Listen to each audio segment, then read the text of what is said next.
but not be used by them. If we are our emotions, rather than an observer of them, we will veer into a chaotic state. If, on the other hand, we repress our feelings altogether, we can swing the other way, into rigidity. There is a difference between saying, "I am angry," and saying, "I feel angry." The first statement is a description that appears closed. The second is an acknowledgement of a feeling and does not define the whole self. In the same way that it is useful to be able to separate ourselves from our feelings, it is also necessary to be able to observe our thoughts. Then we can notice the different kinds of thoughts we have and can examine them rather than be them. This allows us to notice which thoughts work well for us and whether any of our internal mind chatter is self-defeating. To help explain the theory, let's look at this example.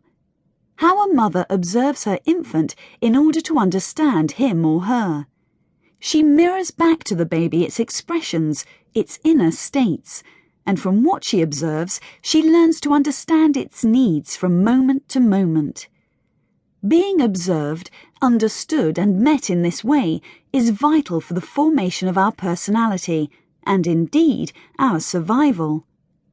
The practice of self-observation mirrors the way in which a mother observes and attunes to her baby. Self-observation is a method of re-parenting ourselves. When we self-observe, it helps us to form and reform. It may help to think of our self-observing part as a distinct component of ourselves. It is self-accepting and non-judgmental. It acknowledges what is, not what should be, and does not assign values such as right or wrong. It notices emotions and thoughts, but gives us space to decide how to act on them. It is the part of us that listens both to our emotions and our logic, and is aware of sensory information. To begin self-observing, ask yourself these questions. What am I feeling now? What am I thinking now? What am I doing at this moment? How am I breathing? These simple questions are important because when we have answered them, we are in a better position to proceed to the next question. What do I want for myself in this new moment? You may have made instantaneous changes just by reading the questions. For example, when we bring our attention to our breathing, we become aware of how we are inhibiting it, and while we remain aware of it, we tend to breathe more slowly. Change happens, if it needs to, when we become aware of what we are, not when we try to become what we are not. I call these questions the grounding exercise. If we do this or something similar at odd moments during the day and get into the habit of doing so, we can create a space for self-observation. Then, if we are going off course, we have the opportunity to redirect ourselves.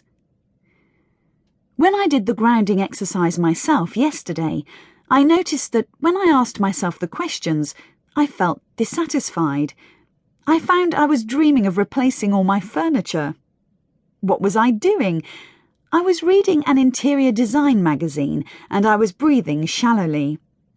After I had answered the first 4 questions, I was in a better position to answer the last. What did I want for myself?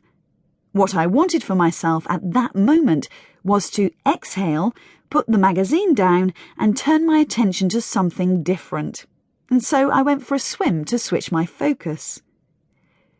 Doing the grounding exercise helps us to place ourselves in our internal experience. People can be loosely put into 2 groups, those who externally reference and those who internally reference. Externally referenced people are more concerned with the impression they make on other people. What do I look like? What does this look like? Internally referenced people are more concerned with what something feels like. Do I like the feel of this or that better? Externally referenced people want to get it right for others, so they will be accepted, impress them, or be envied by them.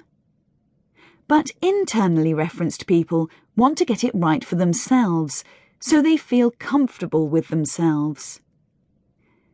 I'm not saying that one way of self-referencing is always superior to the other, but I do want to stress the desirability of increasing our awareness of how we reference ourselves, so that we can work out how we place ourselves on the internal-external scale.